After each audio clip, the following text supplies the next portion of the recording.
All right, welcome. Today we are going on a bit of a journey. We're going to go deep, really deep under the hood of your database. We're peeling back all the layers to figure out what makes it tick, what makes it either super fast or, painfully slow. So let's get right into it. So you write a line of code, you hit save, your data disappears into the database, and that's it, right? But have you ever stopped to wonder what actually happens in that split second? We're about to zoom way past the stuff you normally see, like tables and rows, and get down to the truly microscopic level of the storage engine itself. Okay, so our very first stop on this deep dive is the most basic, most fundamental piece of the entire InnoDB database. Literally everything else is built on top of this one concept, and that concept is the InnoDB page. Now, for just a second, forget about rows and columns. When your database talks to the disk, whether it's reading or writing, it doesn't do it one row at a time. That would be way too slow. Instead, it moves data around in these fixed-size blocks called pages. You can think of a page as the atomic shipping container for everything. Your actual data, your indexes, all the internal system stuff. It's the one unit that matters. In that shipping container, it has a default size, 16 kilobytes. Now, this isn't some random number they pulled out of a hat. It's a really critical choice that tries to find the perfect balance for all kinds of different jobs. We'll circle back to why this size is so important a little later. So a page isn't just a 16 kilobyte blob of data. Not at all. As you can see, it's a highly organized little structure. It's got headers that are kind of like a passport, telling you what page this is. It's got the user records, that's the actual cargo, your data. Then there's a page directory, which is like a tiny table of contents so it can find records inside the page super fast. It even leaves some free space on purpose for future updates, and it has a trailer at the end with a checksum, just to make sure the data hasn't been corrupted. It's pretty amazing, all this organization packed into such a small space. Okay, so we have all these perfectly organized little pages. But how does the database keep track of millions or even billions of them? You can't just have them lying around in a giant random pile. There has to be a system, a blueprint for organizing them so you can find things. And seriously, just think about that for a second. If you have billions of rows spread across millions of these 16 KB pages on disk, how on earth does the database find the one specific page with your data in milliseconds? You can't just scan through them all. You need a map. And that map is called the B+ tree. It is an absolutely brilliant structure. Think of it like a hyper-efficient address book for all your data. Every single search starts at one place, the root node. From there, you follow these pointers down through what are called non-leaf nodes. These are just signposts. They don't have your data, they just point you in the right direction. And finally, those signposts lead you to the leaf nodes. That's the final destination, the pages that hold your actual data.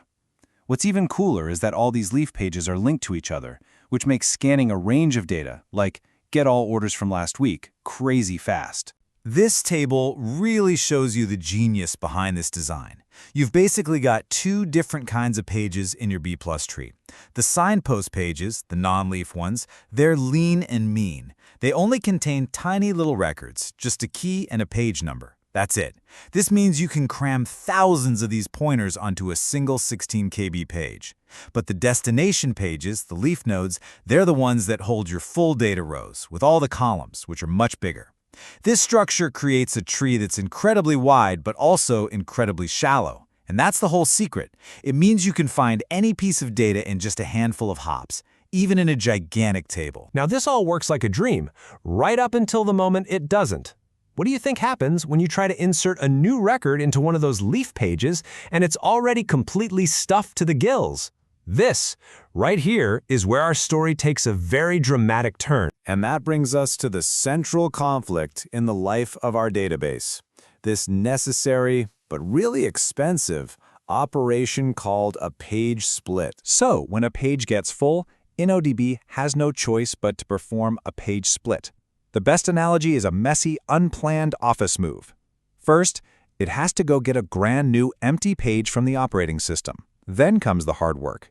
It has to move about half of the records from the old full page over to this new one to balance things out.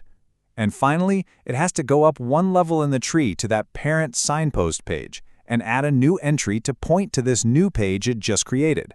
And what if that parent page is full too? You guessed it. It splits too, potentially causing this nasty cascade all the way up the tree. And this slide right here, this might be the most critical concept for database performance. How you insert your data changes absolutely everything. If you're using sequential keys, like a simple auto-increment ID, you're always just adding to the very last page. It's like neatly placing a new book on the end of a bookshelf. It's clean, it's efficient, you get very few splits, and your pages stay packed nice and full. But if you use random keys, like UUIDs, oh boy, you're basically trying to shove a new book into a random spot in the middle of an already packed shelf all the time. This causes constant page splits all over the place. And the result? Pages that are, on average, only about half full. And that random approach comes with a huge performance tax. Every single split means more disk I/O. You're writing 2 pages now instead of just 1. It chews up CPU cycles to do all that record shuffling. It can cause lock contention, literally pausing other queries while the split is happening. And maybe worst of all, it leads to massive fragmentation. You're wasting tons of disk space, and even more importantly, you're filling up your precious memory cache with pages that are half empty. Okay, I know that sounds pretty bad, but don't worry, InnoDB is incredibly smart. It has some powerful first responders that live entirely in memory to help fight these performance fires. The number one hero here is the buffer pool. This is basically the database's short-term memory, and it is an absolute game changer. It's a big chunk of RAM that InnoDB uses to cache pages it's been using recently. And since reading from memory is thousands of times faster than going to disk, this one feature cuts down on I/O like crazy. It uses a clever algorithm to figure out which pages are hot and keeps them in memory, making sure your most common queries are served at blinding speed. And then we have our second hero, the Adaptive Hash Index, or AHI. Now this thing is just plain cool. It's a self-optimizing feature where InnoDB is constantly watching your queries. If it notices that you're looking up the exact same data over and over again using an index, it says, hey, I can make this even faster. And it dynamically builds a special hash index in memory. This thing acts like a direct shortcut, letting you find your data in a single step, completely bypassing that B+ tree search we talked about. And the difference it makes is just striking. Look at this. A normal search down the B+ tree might take, say, 2 or 3 page reads to find your data. But with the Adaptive Hash Index shortcut, boom, 1 read. You're done. For applications with lots of the same kinds of lookups, this is just a massive, free performance boost. Okay, we have seen the deep mechanics, we've seen the conflict, and we've met the in-memory heroes. So how do we actually use all this information? This last part is your playbook. Real, actionable steps you can take to make your own database run better. Remember way back at the beginning we talked about that 16 KB default page size? Well, guess what? You can change it. Smaller pages can be more efficient for systems that do tons of small random reads, like an e-commerce site. Larger pages, on the other hand, are fantastic for analytics workloads that do huge scans of data. The key thing to know is that while the 16 KB default is a great, safe compromise for most people, tuning this one setting can unlock some serious performance if you have a specialized workload. So, let's just boil it all down. What should you do? First, and I really can't say this enough, use sequential keys. Auto-increment is your absolute best friend for avoiding those painful page splits.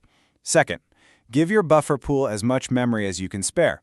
Usually somewhere between 50 and 80% of the server's RAM is a great starting point. Third, keep an eye on your page split metrics. They are a direct signal of your database's health. Let that adaptive hash index do its thing for you, especially if your app does a lot of reading. And finally, just be thoughtful about adding secondary indexes. Remember, every single one is another B+ tree that has to be maintained and can suffer from page splits. At the end of the day, database performance isn't magic. It's not some unknowable dark art. It's just mechanics. It's a brilliantly designed machine made of pages, trees, and caches, all working together. And now that you've seen inside that machine and you understand how it works, the only real question left is, what are you going to build with it? Thanks for tuning in to this explainer.